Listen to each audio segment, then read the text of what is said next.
नमस्कार। आज के मुख्य समाचारों के साथ मैं महेश्वरी। हंडवाड़ा में आतंकी ठिकाना ध्वस्त, सिधरा में आईईडी की सूचना पर 3 घंटे दहशत। मुगलपोरा क्रेमहोरा के वनों में बनाया था ठिकाना, 10 ग्रेनेड सहित गोला बारूद बरामद। सिधरा में तिरुपति बालाजी मंदिर क्षेत्र को खंगाला गया पर कुछ नहीं मिला। बता दें 2023 में सिधरा में सड़क किनारे मिली थी एक टिफिन आईईडी।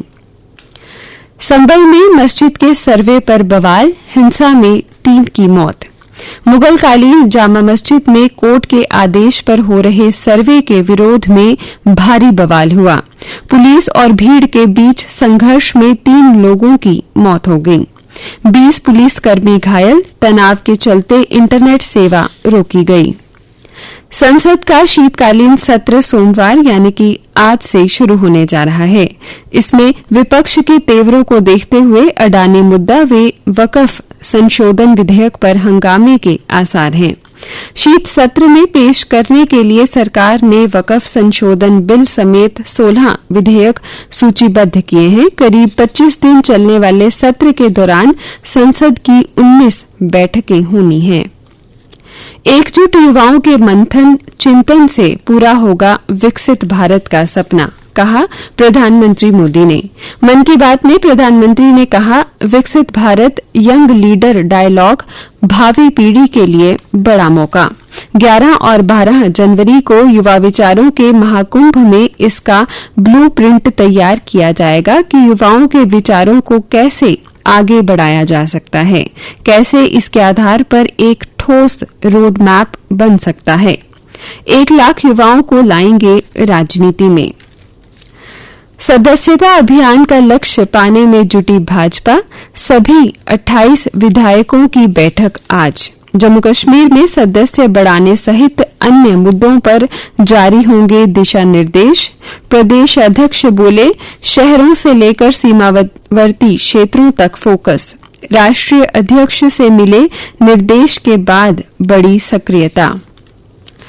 ठंड में फुटपाथ व रैन बसेरों की फर्श पर गुजर रही रात। ठंड का मौसम शुरू होते ही श्रमिक रैन बसेरों में तलाशते हैं ठिकाना।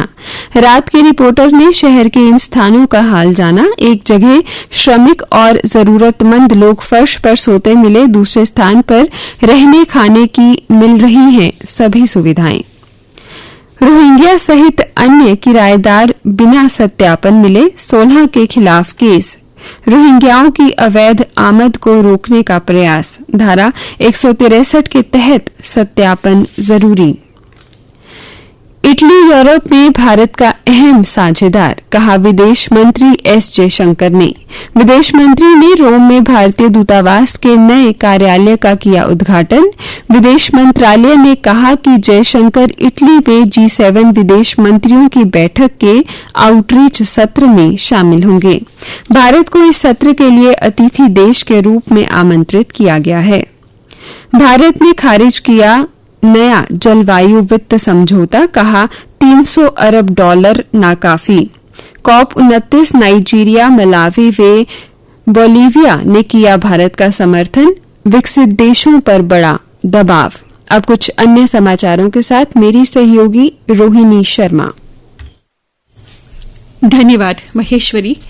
लद्दाख के अग्रिम क्षेत्रों में अब सेना का हाथ बटाएगा स्वदेशी ड्रोन। स्वदेश निर्मित एयर ओर का ड्रोन लद्दाख पहुंच गया है। सियाचिन ग्लेशियर और पूर्वी लद्दाख में पाकिस्तान और चीन के सामने तैनात भारतीय जवानों का हाथ बटाएगा। उत्तरी कमान के प्रमुख ने लद्दाख के अग्रिम क्षेत्र का दौरा कर जानी अत्याधुनिक ड्रोन की खूबियां। अब 40% से अधिक दिव्यांगता वालों को मिलेगा 4% आरक्षण। केंद्र सरकार ने एक रूपता के लिए जारी किए दिव्यांग आरक्षण के दिशा निर्देश। बाद के पदोन्नति वाले सभी पद भी दिव्यांग व्यक्तियों के लिए आरक्षित किए जाएंगे। प्रदेश में हस्तशिल्प और कला को बढ़ावा देने के लिए सरकार वर्ल्ड क्राफ्ट काउंसिल के साथ मिलकर वर्ल्ड क्राफ्ट हब और अंतर्राष्ट्रीय शिल्प संग्रहालय बनाएगी। मुख्यमंत्री उमर अब्दुल्ला ने दिल्ली में वर्ल्ड क्राफ्ट काउंसिल के प्रतिनिधियों से बैठक में लिया फैसला। आज से श्रीनगर में है काउंसिल का कार्यक्रम। ऐतिहासिक मुगल रोड की मुगल सराय बनेगी इको पार्क। शोपिया में पर्यटन को बढ़ावा देने के लिए जिला प्रशासन की पहल। खेल समाचार। ऑस्ट्रेलिया में भारतीय टीम का पूर्ण वर्चस्व। भारत को पर्थ टेस्ट में जीत के लिए चाहिए 7 विकेट। ऑस्ट्रेलिया को 521 रन के विशाल लक्ष्य का करना है पीछा। इस मैच में विराट कोहली ने 30वां और जायसवाल ने 4था शतक जड़ा। सचिन तेंदुलकर के बाद सबसे युवा शतकवीर बने यशस्वी और 30 शतक बांधने वाले विराट बने चौथे भारतीय। फ्रेंचाइजियों ने भारतीय खिलाड़ियों पर जमाया बड़ा दांव। आईपीएल 2025 के लिए जेद्दा में चल रही 2 दिवसीय नीलामी के पहले दिन भारतीय ऑलराउंडर वेंकटेश अय्यर बने dark horse spinner. Yuzvendra Chahal और अर्शदीप सिंह के लिए भी लगी बड़ी बोली। वहीं जम्मू कश्मीर के 2 धुरंधरों का आईपीएल में चयन। कुलगांव के रसिक सलाम डार सबसे महंगे अनकैप्ड क्रिकेटर बने, उन्हें आरसीबी ने 6 करोड़ में लिया। वहीं कालाकोट के अब्दुल समद 4.2 करोड़ में बिके, वे लखनऊ सुपर जायंट्स का हिस्सा बने हैं। वहीं आईपीएल के इतिहास में ऋषभ पंत रहे सबसे महंगे क्रिकेटर।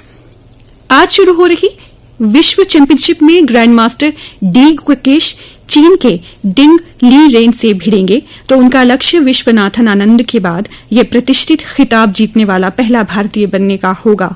138 वर्षों में पहली बार 2 एशियाई खिलाड़ी खिताब के लिए एक दूसरे से भिड़ेंगे। ऑस्ट्रेलिया को हराकर इटली डेविस कप के फाइनल में पहुंचा और अब इटली का सामना नीदरलैंड से होगा। और अब नजर डालते हैं मौसम के हाल पर। मौसम विज्ञान केंद्र की जानकारी के अनुसार आज प्रदेश में मौसम के साफ रहने की संभावना है और आमतौर पर मौसम खुश्क रहेगा। कल भद्रवाह में हुई पहली बर्फबारी, कई मार्ग बंद।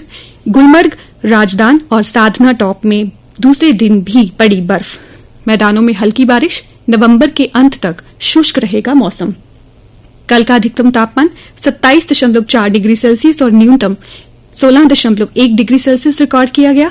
आज सूर्यास्त 5:28 पर होगा और कल सूर्योदय 7:11 पर होगा।